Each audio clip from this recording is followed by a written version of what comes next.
La quarantaine de Tonton Pagou. Épisode 4. Victoire. Bonjour, c'est Tonton Pagou. On s'ennuie un peu dans nos solitudes confinées, ou plutôt on s'ennuierait si on n'échangeait rien. Le paradoxe, c'est pourtant que on ne s'est jamais tant parlé. C'est étonnant. Écoutez l'appel que j'ai reçu tout à l'heure. Bonjour Tonton Pagou. Bonjour, qui est-ce? C'est Victoire. Victoire, bonjour. Qu'est-ce que me vaut le plaisir de vous entendre, Victoire? Écoutez, j'ai vu qu'on pouvait vous parler et un petit peu exprimer ce qu'on ressent en ce moment par rapport au confinement. Oui? Alors, j'aimerais vous donner mon expérience. Ben c'est gentil comme tout, merci. Et bon voilà, alors qu'est-ce que vous faites dans la vie? Vous avez quel âge, Victoire? Je vais avoir 23 ans dans quelques semaines. Je ne sais pas si je vais fêter mon anniversaire entre amis d'ailleurs. Je suis étudiante en dernière année de master de relations internationales. Mais dis donc, vous êtes une grosse tête? Oh, je ne sais pas si elle est très remplie, mais j'essaye d'apprendre des choses en tout cas, oui. Et donc, qu'est-ce que vous faites? Vous cherchez du travail? Je sais bien que c'est pas une très bonne période pour chercher du boulot, mais voilà, dites-moi. Eh bien justement, c'est intéressant parce que j'allais commencer un stage de 6 mois à Médecins sans frontières à Paris. Et au final, je devais commencer lundi 16 mars, le jour où tout s'est arrêté pour tout le monde. Donc, je ne me suis pas rendue à Paris et j'ai pas commencé ce stage.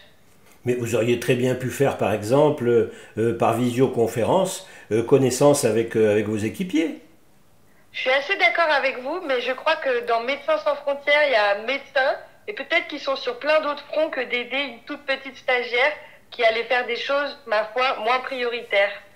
D'accord, bon, bah écoutez, ça c'est votre sens des responsabilités, je comprends. Mais voilà, la période est tellement particulière, vous savez, qu'on peut inventer des choses plus qu'originales. Bon. C'est ce que j'essaie de faire, et je voulais juste passer ce petit message que moi je trouve ça intéressant d'être dans une vie où pour l'instant on vit que dans le présent, parce que le futur on n'en sait rien, et le passé c'est passé.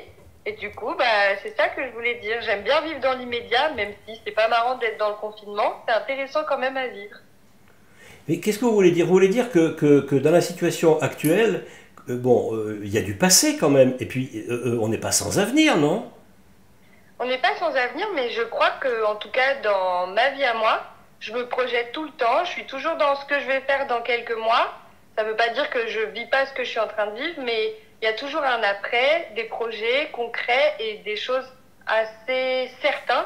Et là, il n'y a rien de certain sur ce que je vais faire, on va dire professionnellement. Donc, c'est intéressant, ça me fait me poser des bonnes questions et c'est agréable à vivre quand même. C'est assez apaisant.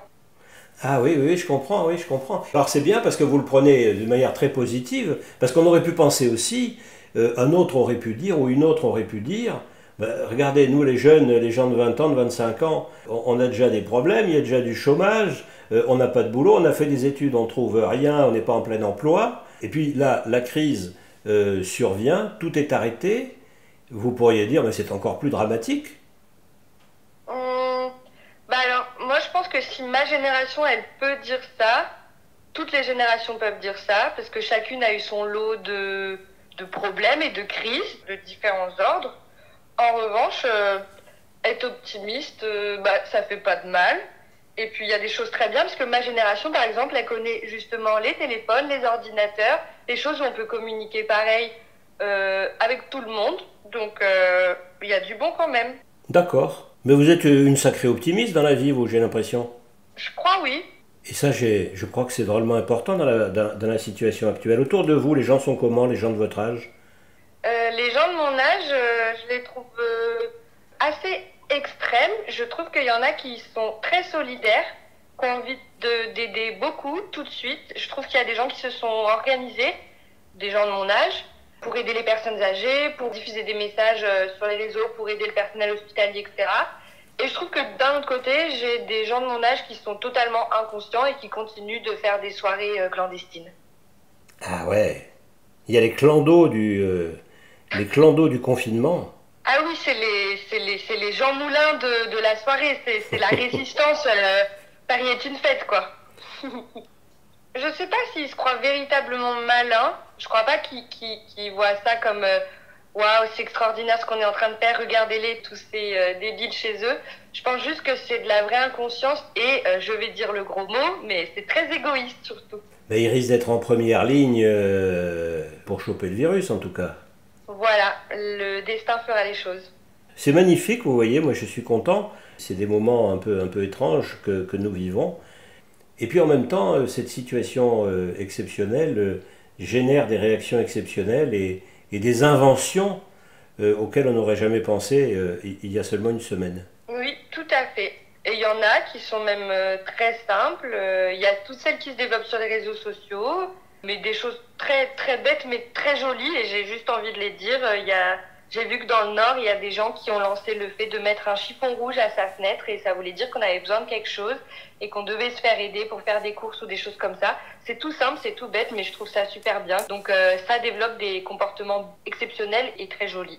Et alors, comment vous avez fait pour vous confiner? Vous êtes confiné chez vos parents? Comment vous avez fait?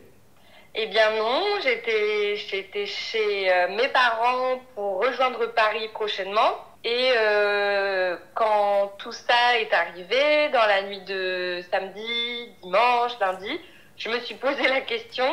Et au final, mes parents, je les aime beaucoup, mais ça fait quand même 7 ans que je ne vis plus avec eux. Alors la cohabitation pendant au moins 2 semaines, j'avais pas envie que ça dégénère. Donc je suis allée retrouver une de mes meilleures copines avec qui j'ai déjà vécu en colocation et avec qui je sais que ça se passe bien. Bon. Merci Victoire. Merci tonton Pagou, à bientôt. À bientôt, merci. Faites comme Victoire. Téléphonez-moi, écrivez-moi, laissez un message, envoyez un poème. À demain. À suivre.